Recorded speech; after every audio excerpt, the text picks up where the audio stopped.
Hello, sir. How are you, sir? Yeah, good. How are you? Yeah. देखिए आज के session में ये दोनों इंग्लिश टीचर्स हैं, तो यहाँ पर ये लोग जो छोटी छोटी ग्रामर की गलतियां कर देते हैं या कुछ सेंटेंसेस को बिल्कुल ट्रांसलेट करके लिटरल ट्रांसलेट करके बोल देते हैं, जिसकी वजह से वो फीलिंग या मैसेज नहीं पहुंच पा रहा है, उन बातों को हम सही तरीके से कहना सीखेंगे। कई जगहों पर मैं वीडियो को रिवाइंड करूंगा ताकि आप उन सेंटेंसेस को दोबारा सुन पाएं और उनको इस बात को कहने का, जो ये कहना चाहते हैं, उस बात को कहने का सही तरीका आप समझ पाएं। राइट, चलिए शुरू करते हैं। So nice. So let's get started. The very first question goes to you that what do you do actually? What is your profession? Yes. So actually, sir, I'm a homemaker. So being a homemaker and doing something else, it's very arduous job. So though देखिए अब जो madam ने 3 sentences कहे, एक बार दोबारा सुनिएगा। Actual में होता क्या है, लर्नर्स के लिए स्पेशली ये बात मैं कह रहा हूं कि होता क्या है कि जब हम कोई बात इंग्लिश में सुनते हैं, हम कभी भी सेंटेंस की ग्रामर पे ध्यान नहीं देते, रिलेटेड वर्ड्स हम सुन लेते हैं, उन वर्ड से अपने माइंड में स्टोरी बना लेते हैं, हमें लगता है समझ आ गया, लेकिन बोलते समय वो प्रॉब्लम आती है जो अभी मैम के साथ आ रही है। देखिए दोबारा सुनवाता हूं मैं आपको तीनों sentences. so being a homemaker and doing something else, it's very arduous job. देखिए ये तीनों पोर्शंस बोल दिए गए हैं, जबकि मैडम का यहाँ पर कहने का तात्पर्य है, जैसे अब यहाँ पर समझिए, संदर्भ समझिए। सर ने क्वेश्चन किया है कि what do you do for a living, right, sir ने पूछा, तो जब हम यहाँ पर जवाब देते हैं, so as a home maker आपको फीलिंग पहुंचानी है ना, तो उसमें मैसेज होना चाहिए आपके सेंटेंस में। As a home maker it's difficult for me to manage time for anything else besides my household chores. या फिर एक बार दोबारा मैं रिपीट करता हूं, जैसे रिस्पॉन्ड जब आप कर रहे हैं तो उसमें उन सामने वाले की फीलिंग भी हमें इंक्लूड करनी पड़ती है। So as a home maker it's difficult for me to manage time for anything else besides my household chores. Household chores के अलावा या हाउस होल्ड चोर्स के साथ साथ अगर कहना चाहते हैं तो कहा जा सकता है as a home maker it's difficult for me to manage time for anything else along with household chores. ये एक मैसेज हुआ कि हाँ, जो आप फीलिंग भरना चाहते हैं कि भाई होम मेकर हूं, इसके साथ साथ बहुत मुश्किल होता है कुछ करना। राइट, अब आगे बढ़ते हैं। आई होप समझ में आया होगा। जैसे मैम ने 3 सेंटेंसेस जो बोल दिए हैं, एक बार दोबारा सुनिएगा। जो मैम ने 3 सेंटेंसेस बोल दिए, इसको कहते हैं ब्रोकन इंग्लिश। सेंटेंस करेक्ट है लेकिन एक दूसरे से रिलेटेड नहीं है। So being a homemaker and doing something else, it's very arduous job. So though I'm just doing something, means I'm just teaching. दो I am just doing something means I am just teaching. फिर से मैं वही कहूंगा, technically sentences correct हैं, grammar पता है, इसलिए वॉज का एज इसका विल नहीं हो रहा है, लेकिन सेंटेंसेस में एक मैसेज नहीं है, जिसको फिर से कहा जाएगा ब्रोकन इंग्लिश कहा जा सकता है, लेकिन फ्लुएंट।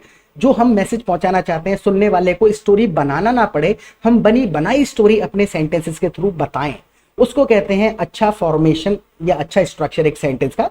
पहले सेंटेंसेस को सुनिएगा, फिर इसको सही तरीके से बोलेंगे। Arduous job. So though I'm just doing something, means I'm just teaching.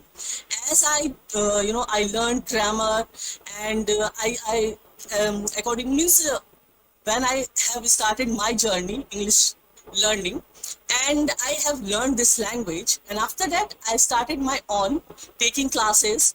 अब देखिए ये आगे के जो सेंटेंसेस हैं, ये सारे के सारे ग्रामेटिकली गलत और उटपटांग हैं। समझ में आपको बिल्कुल आ रही होगी बात जो मैडम कहना चाहते हैं, बिकॉज रिलेटेड वर्ड्स से हम स्टोरी बना लेते हैं कि सामने वाला क्या कहना चाह रहा है। आपके साथ ये होता है, इंग्लिश समझ में आती है, लेकिन बोलना जब पड़ता है तो हमें हर वर्ड सही जगह पे लगाना पड़ता है। जबकि मैडम का यहाँ पे कहने का तात्पर्य, जहां तक मैं समझ पाया, ये है कि I have learn English, right, यानी कि मैं सीख चुकी हूं, and now I have started my own English classes too. ये यहाँ पर एक दोनों जो मैसेजेस हैं क्लियर हैं। ये मैंने स्टार्ट किया, आई हैव लर्न इंग्लिश, या फिर I am done with my learning, यानी मेरा हो गया सीखने का, so I have learn English and I have started my own English classes as well. I have started my own English classes as well, इसमें एक मैसेज है कि हाँ भाई, मैंने अपने इंग्लिश क्लासेस भी शुरू कर दी हैं। अब मैडम के सेंटेंसेस को आप सुनिए तो समझ में आएगा difference. I have learned this language, and after that I started my own taking classes, and nowadays I'm just teaching some students. So are you teaching online or offline? Yes, sir, I'm teaching online, sir. Okay. There is no any option of offline. So, and at my side, there are not kind of person who just want to. मैं एक बार rewind कर दूंगा 5 second के लिए, एक बार दोबारा सुनिएगा, फिर इसको करेक्ट करके बोलेंगे। So, and at Yes, sir. I'm teaching online, sir. Okay. There is no any option of offline. So, and at my side, there are no not kind of person who just want to come to another's house and just take this kind of English language means teaching way. They don't like this kind of thing. So that's why I'm not interested to have a offline classes. So that's why I have chosen online classes right now. अब देखिए ये जो जितने भी sentences बोले गए हैं, ना ही ग्रामर है, ना स्ट्रक्चर है, ना वर्ड ऑर्डर है, बस ये है कि रिलेटेड वर्ड्स बोल दिए गए हैं। उन वर्ड्स से हमें समझ में आ गया कि यहाँ पर एट माई साइड कोई सेंस नहीं बनता है, यहाँ पर लोग किसी के घर नहीं जाना चाहते इंग्लिश सीखने के लिए। अब इस मैसेज को अगर आप क्लियर पहुंचाना चाहें तो आप कह सकते हैं द प्लेस आई लिव इन, यानी जब हम एक फीलिंग भर के बोलते हैं ना, एम्फेसाइज करते हैं एक वर्ड पर कि इस बात पे ज्यादा जोर दे रहा हूं, जहां मैं रहता हूं, the area I live in या फिर द प्लेस आई लिव इन।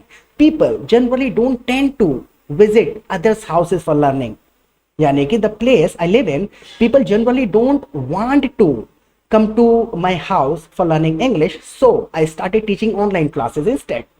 ये मैसेज है कि जहां मैं पॉज ले रहा हूं, जहां मैं स्टार्ट करने के बाद रुक रहा हूं, उस पोर्शन में एक मैसेज होना चाहिए the place I live in, जहां मैं रहता हूं। People generally don't want to come to my house for learning English, people don't want to come to my house for learning English, मेरे घर नहीं आना चाहते हैं। So I started teaching online classes instead, instead लगा के मैंने कह दिया बदले में या फिर उसके बजाय, right. So I started teaching online classes instead. मैं एक बार तीनों सेंटेंसेस दोबारा बोलता हूं, फिर मैम का रिवाइंड करेंगे तो समझ में आएगा कि सिर्फ ट्रांसलेशन कर लेने से, वुड कुड शुड लगा देने से इंग्लिश नहीं बनेगी। मैसेज जब तक आपका क्लियर नहीं है तो सामने वाला आपसे बात नहीं करना चाहेगा। जैसे कि एक बार दोबारा मैडम को सुनिए, फिर मैं बोलूंगा, फिर आगे बढ़ जाएंगे। To have a offline and just take this kind of English language person who just wants to come to another's house and just take this kind of English language. जैसे मैडम ने कह दिया अनदर्स हाउस, अनदर्स नहीं others house, another होता है एक और। Want to come to another's house and just take this kind of English language means teaching way. They don't like this kind of thing. So that's why I'm not interested to have a offline classes. So that's why I have chosen online classes right now.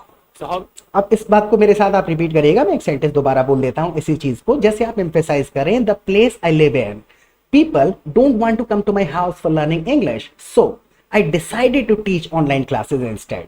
I hope समझ में आया होगा। या फिर I went for online classes instead, I went for यानी कि मैंने इसको चूज कर लिया। अब आगे बढ़ते हैं। how many students have you got? It's like sometimes it increases and decreases. It's not a fix, but अब देखिए हिंदी में बढ़ता घटता रहता है, ये हमारा हिंदी का एक्सप्रेशन है। जब हम पूछते हैं कि सर ने पूछ लिया कि how many students do you have, यानी कि आपके पास कितने स्टूडेंट्स हैं, इन्होंने कहा इट इंक्रीजेस एंड डिक्रीजेस, फिर से टेक्निकली करेक्ट है, जबकि यहाँ पर एक एक्सप्रेशन दिया जा सकता है students keep coming and going, students keep coming and going. आगे बढ़ते हैं। yes, like sometimes it increases and decreases. It's not a fix, but yes, I have 7 to 8 students nowadays. So it's I have 7 to 8 students भी correct है, लेकिन जब हम इस प्रकार की बात करते हैं 7 या 8, लॉजिक देखिएगा। So I have 7 or 8 students, right. 7 to 8 students भी करेक्ट है, लेकिन यहाँ पे और कहना ज्यादा कॉमन है। आगे बढ़ते हैं। a lack of time. I'm not able to teach them because being a homemaker, it's very difficult to manage all those. So though I'm just doing this, and 3 to 9 o'clock, I just take my all the classes. अब देखिए यहाँ पर दोबारा से सुनिएगा, फिर से वही है broken. Difficult to manage all those. So though I'm just doing this, and 3 to 9 o'clock, I just take my all the classes. I don't take my classes. Actually जब आप टीचर हैं यू कैन टीच क्लासेस और you can give lessons, right. So I teach English classes from 3 to 9। इसमें भी एक थोड़ा सा logic है। जब आप एक टाइम के लिए टू और फ्रॉम यूज करते हैं तो इस ड्यूरेशन को स्टार्टिंग और एंड पॉइंट आप बता देते हैं, तो आप कह सकते हैं कि आई teach classes from 3 to 9, right. I hope आपने वो नोट कर लिया होगा, या रिवाइंड कर देते हैं एक बार। 3 to 9 o'clock, I just take my all the classes. 3 to 9. Take my all the classes नहीं, I teach classes, right. Yes. So now just tell me something about your daily routine. Apart from teaching, what do you do? Okay, sir. So at first, I apart from teaching what do you do चले जाएगा, लेकिन इसमें थोड़ा सा feel भरें, एक शब्द बस ऐड कर सकते हैं, apart from teaching what else do you do. जैसे हम हिंदी में कहते हैं ना, पढ़ाने के अलावा क्या करते हैं, तो एल्स लगा देने से थोड़ा सा एक कंसाइज वर्जन है बस, हालांकि बिल्कुल सही है। wake up 5 o'clock in the morning, and I have to prepare the breakfast. दोबारा सुन। I wake up 5 o'clock in the morning, and I have to prepare the breakfast for my kids because they are just a going student means kids. So that's why I have to prepare for everything for them. And after doing household chores, I just read something because it's my daily habit. I just read something, and basically I just read newspaper.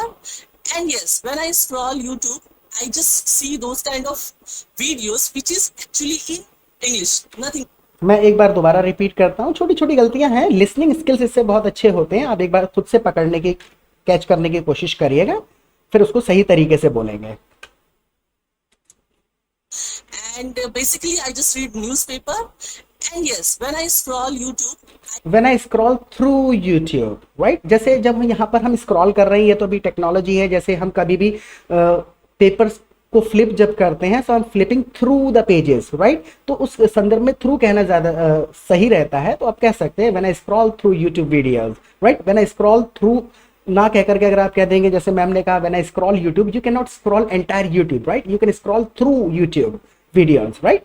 और पूरा दोबारा सुनेंगे फिर से। just see those kind of videos which is actually in English. Not I see those kind of videos which is in English is grammatically फिर से बड़ा, यहाँ से इस स्टेज से 2 मिनट इंग्लिश बोलने के बाद फिर गलतियां शुरू हो जाती हैं, क्योंकि जो हमारे पास स्ट्रक्चर्स हैं रेडीमेड वो खत्म हो जाते हैं, फिर हम लिटरल ट्रांसलेशन करना शुरू कर देते हैं। दोबारा सुनिए फिर करेक्ट करते हैं।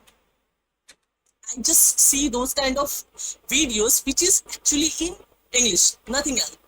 So I just see those kind of videos which is in English, nothing else. कोई मतलब नहीं, इसका कहने को सही तरीके से इसको इस तरीके से कहा जा सकता है, I usually watch videos that are in English. I usually watch videos that are in English, या फिर I generally watch English videos, right? आगे बढ़ते हैं। Not Hindi. Never ever I just interested to watch those kind of things which is never ever I just interested to watch is technically बिल्कुल ही ऊटपटांग, grammar गलत। आगे in बढ़ते Hindi. So I always used to, I'm kind of person who always love to watch those kind of videos which is actually in English. So I just love to see what. हैं। ये भी हमने And, correct कर ही लिया था। Yes, basically I just watch news reporting, and one of my favorite anchor I would like to say about her.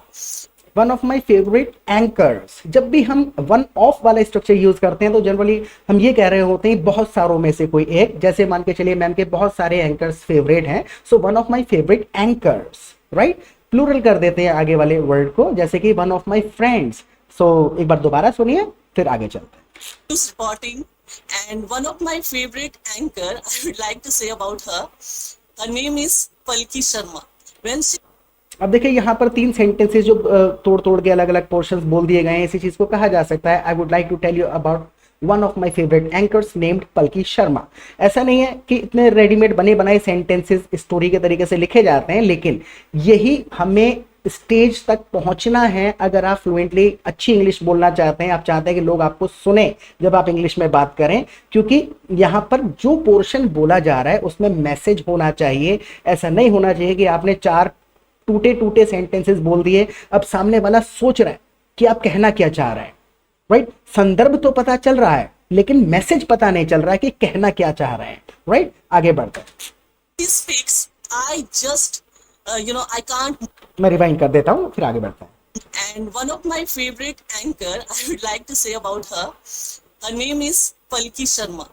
When she speaks, I just, I can't move my eyes. Like I just fixed my eyes there. So I just fixed my eyes there, ये बिल्कुल गलत हो जाएगा कुल मिला करके। Technically sentence correct है, आई fixed my eyes there, हो सकता है कहीं ना कहीं किसी संदर्भ में कह दिया जाए, लेकिन यहाँ पर वो नहीं है। जब मैम ये कहना चाह रही हैं while watching her videos she cannot take her eyes off the video, while watching her videos she can't take her eyes off the video, या फिर कहा जा सकता है while watching her video she gets engrossed in the videos, right? आगे बढ़ते हैं। I feel that I want to be like this kind of personality.